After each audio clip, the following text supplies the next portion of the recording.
Hello दोस्तों, नमस्ते। आप सभी का बहुत-बहुत स्वागत है द पीएम ट्यूटोरियल्स में। आज हम फिर से डिस्कस करने वाले हैं ट्रांसफार्मर डिज़ाइन के बारे में।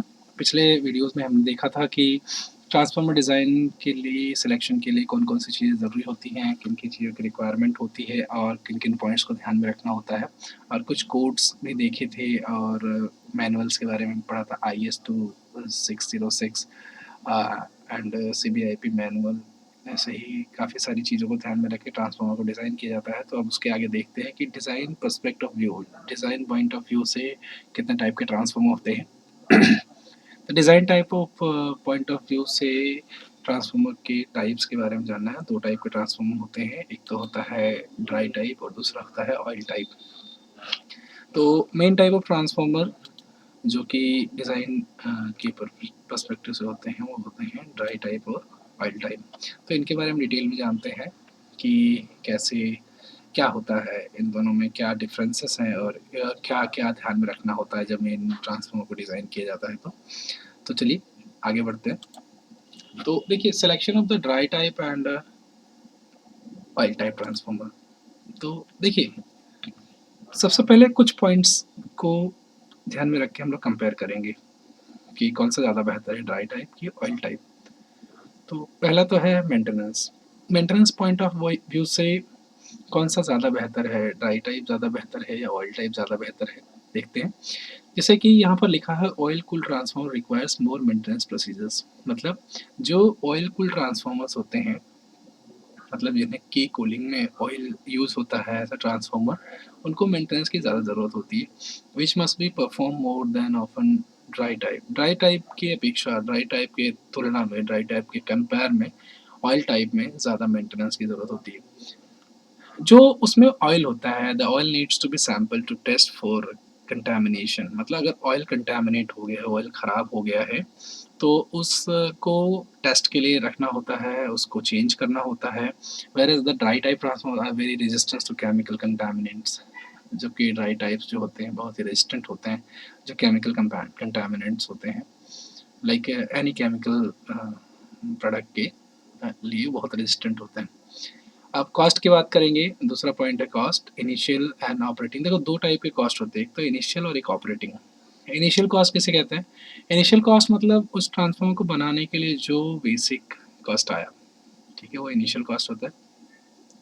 और ऑपरेटिंग कॉस्ट क्या होता है? ऑपरेटिंग कॉस्ट उस जो ट्रांसफार्मर डिज़ाइन कर लिया गया है उसको ऑपरेट करने में जो खर्चा आ रहा है, ऑपरेट करने में जो कॉस्ट आ रहा है, ठीक है, तो ये ऑपरेटिंग कॉस्ट है। तो compare to oil cooled, dry type has a significant higher operating loss. मतलब ऑयल कूल्ड का जो ऑपरेटिंग लॉस है वो तो है, बट ड्राई टाइप का उससे ज़्यादा है, सिग्निफिकेंटली हायर। ठीक है, किसका? Dry type transformers operating loss is slightly higher than the oil cooled transformers. Oil field transformers have a highest standard energy efficiency. Oil field जो ट्रांसफार्मर्स होते हैं वो क्या होते हैं? एनर्जी एफिशिएंट होते हैं and as a result have a higher life span than dry type. ठीक है, मतलब इनका जो लाइफ स्पैन होता है ड्राई टाइप से भी ज़्यादा होता है। किनका? ऑयल कूल्ड का ड्राई टाइप से, ऑयल कूल्ड ट्रांसफार्मर का ड्राई टाइप ट्रांसफार्मर से लाइफ स्पैन जो होता है वो ज़्यादा होता है। बात हम करेंगे नॉइज़ की। नॉइज़ मतलब आवाज़, मतलब सराउंडिंग में कितनी ज़्यादा नॉइज़ निकालता है ये ट्रांसफार्मर से, कितनी नॉइज़ आती है। तो like oil cooled transformer have a lower operating sound level. इनका जो साउंड लेवल होता है कम होता है, thus less noise pollution than dry type. Dry type की अपेक्षा ज़्यादा बेहतर है। मतलब अभी तक की कंपैरिजन में हमने देखा कि ऑयल टाइप ट्रांसफार्मर बेहतर है ड्राई टाइप ट्रांसफार्मर से।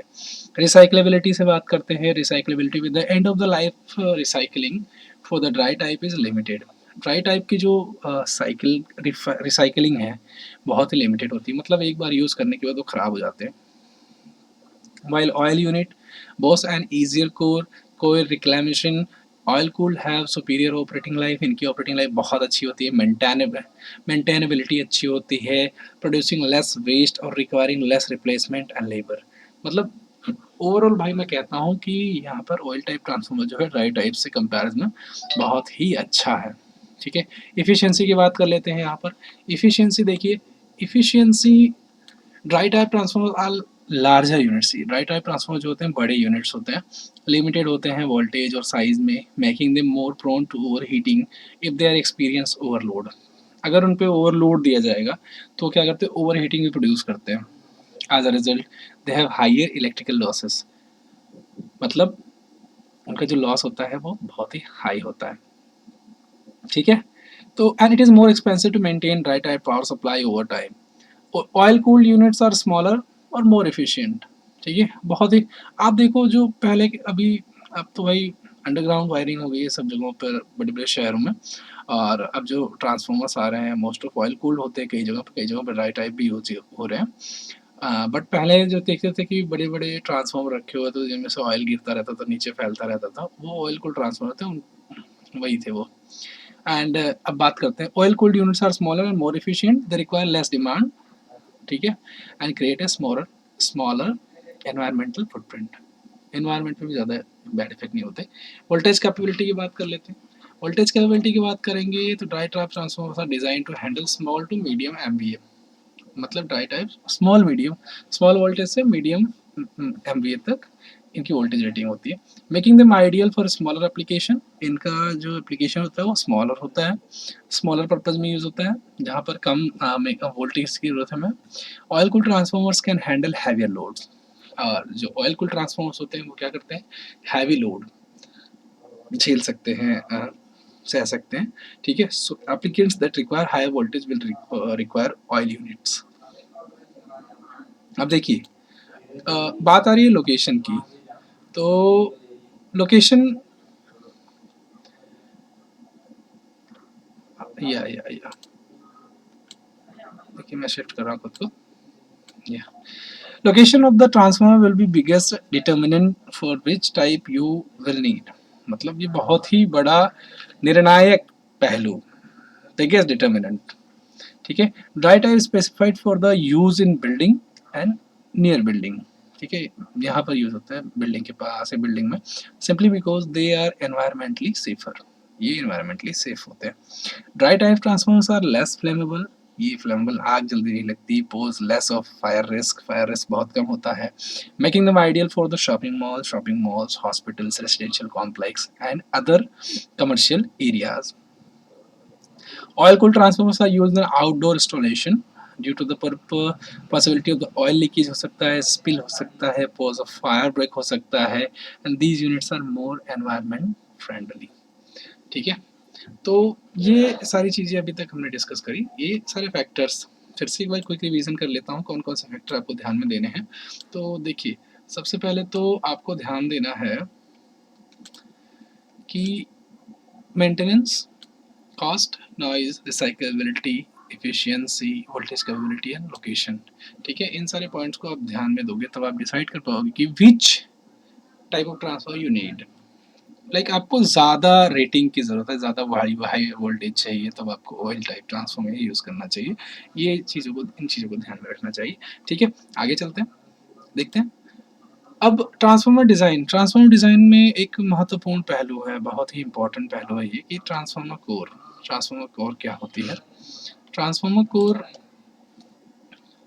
shall be constructed from high quality non-aging cold rolled grain oriented electrical grade silicon sheets coated with the heat and oil resistant insulation।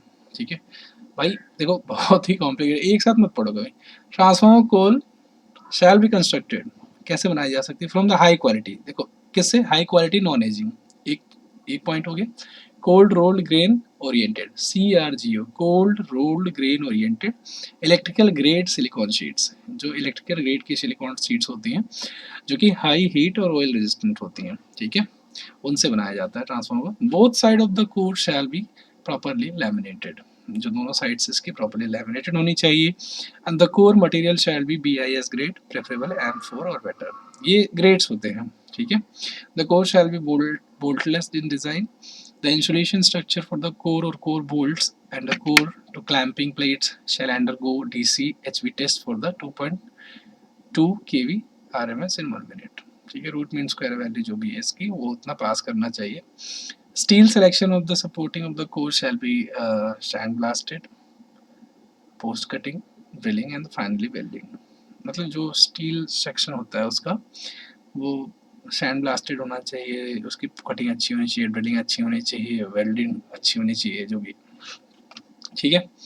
And बात करते हैं the minimum flux density of any part of core and yoke at the rated voltage and frequency shall be so that with the 12.5% combined voltage and the frequency variation shall not exceed 1.9 Tesla as the specified in the IS standard 2026।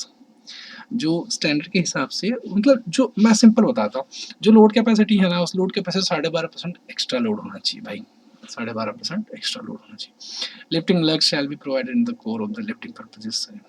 ये lifting lugs होते हैं जो उठाने के लिए core purpose में, ठीक है, वो प्रोवाइडेड होने चाहिए। तो ये थी थोड़ी बेसिक जानकारी ट्रांसफार्मर डिज़ाइन के लिए। अब इसके आगे आएगा मैथमेटिकल पार्ट, जिसमें हम लोग काफ़ी चीज़ों को डिसाइड करेंगे। इम्पीडेंस क्या होता है, theta, like number of coils and how much load, load वगैरह पे कितने केवीए का ट्रांसफार्मर चाहिए, कितने एमवीए का ट्रांसफार्मर चाहिए, वो सारी चीज़ों को डिज़ाइन करेंगे। तो मिलते हैं अगले वीडियो में। Thank you so much.